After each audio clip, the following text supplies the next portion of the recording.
Good afternoon, reception. Another 3 o'clock read here. And this one is Paddington in the garden. It's all about Paddington Bear. And I really love the pictures in this story. I wonder what he's going to get up to in the garden.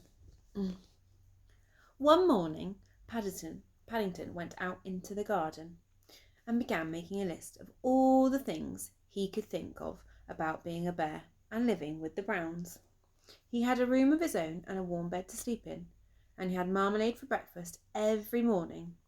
In darkest Peru, he had only been allowed it on Sundays.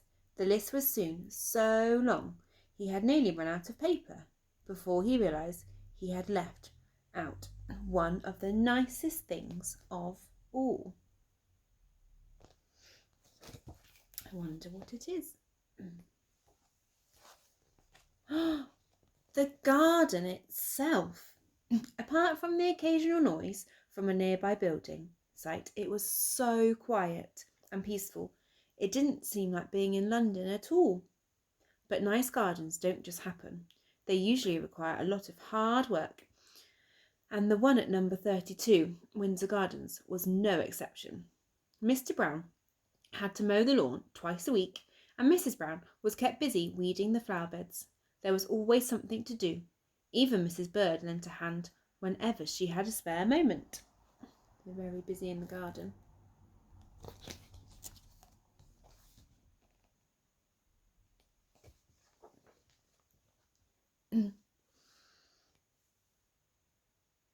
It was Mrs. Bird who first suggested giving Jonathan, Judy and Paddington each a piece of the garden. It will keep certain bears out of mischief, she said meaningly, and it will be fun for Jonathan and Judy as well. Mr. Brown agreed it was a very good idea, and he marked out 3 plots at the far end of the lawn. Paddington was most excited. I don't suppose there are many bears who have their own garden, he exclaimed.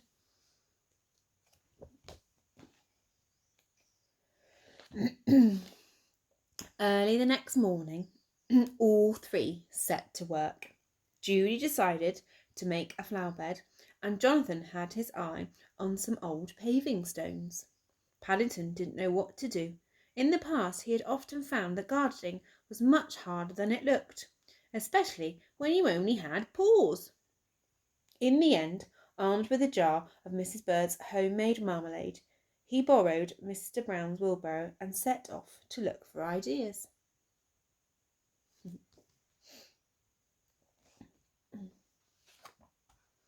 His first stop was a stall in the market, where he bought a book called How to Plan Your Garden by Lionel Trugg. It came complete with a large packet of assorted seeds, and if the picture on the front cover was anything to go by, it was no wonder Mr. Trugg looked happy, for he seemed to do most of his planning while lying in a hammock. By the end of the book, without lifting a finger, he was surrounded by blooms. Paddington decided it was very good value indeed, especially when the owner of the stall gave him 2 pence change. Mr. Trugg's book was full of useful hints and tips.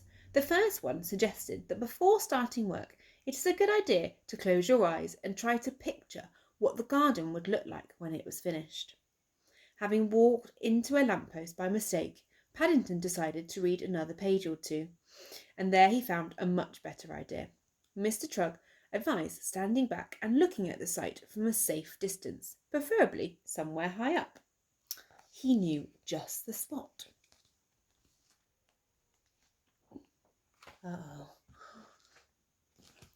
By the time Paddington reached the building site near the Browns' house, it was the middle of the morning, and the men were all at their tea break. Placing his jar of marmalade on a wooden platform for safekeeping, he sat on a pile of bricks for a rest while he considered the matter. There was no one about, and there was a ladder nearby. Oh dear, what's he doing?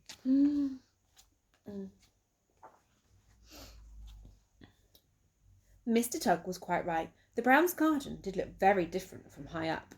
But before he had the time to get his breath back, Paddington heard the sound of an engine starting up. He peered through a gap in the boards, and as he did so his eyes nearly popped out.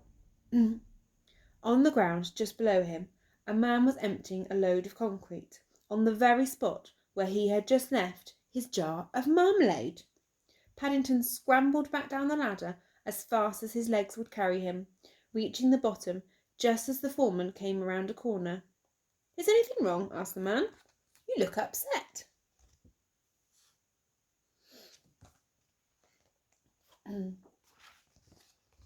"My jar's been buried," explained Paddington hotly, pointing to the pile of concrete. "It has some of Mrs. Bird's best golden chunks in it too." "I won't ask how your jar got there," said the foreman, turning to Paddington as his men set to work clearing the concrete into small piles, "or what you were doing up the ladder." "I'm glad of that," said Paddington, politely raising his hat. Suddenly there was a whirring sound from somewhere overhead, and to Paddington's surprise the platform landed at his feet. "My marmalade!" he exclaimed thankfully. "Your marmalade?" repeated the foreman, staring at the jar. "Did you say marmalade?" "That's right," said Paddington. "I put it there ready for my elevensies. It must have been taken up by mistake. Now the top's come off." Oh, it's all gone all over the floor.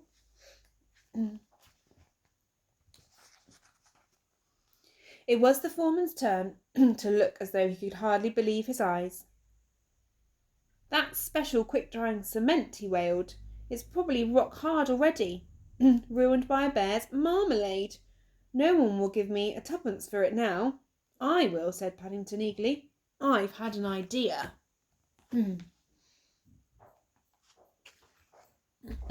Paddington was busy for the rest of the week when the builders saw the rock garden he had made. They were most impressed, and the foreman even gave him some plants to finish it off until his seeds started to grow.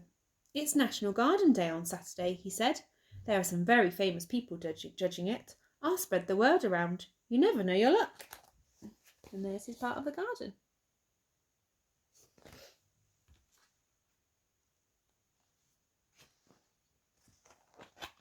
The foreman was as good as his word, and on Saturday half the neighbourhood turned up at number 32 Windsor Gardens to see the judges arrive. Paddington nearly fell over backwards with surprise when he discovered that no less a person than Mr. Lionel Trud himself was leading the procession. So it's the person that he had the book about.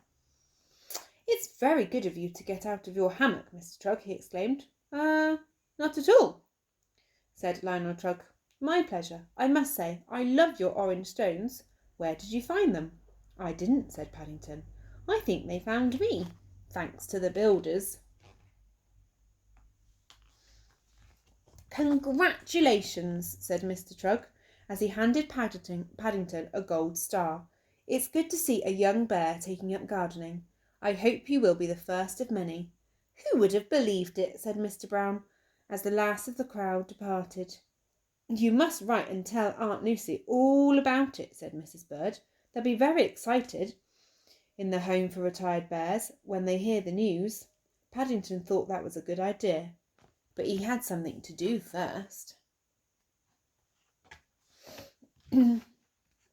He wanted to add one more important item to his list of all the nice things there were about being a bear and living with the Browns, and he put on there, "having my own rock garden."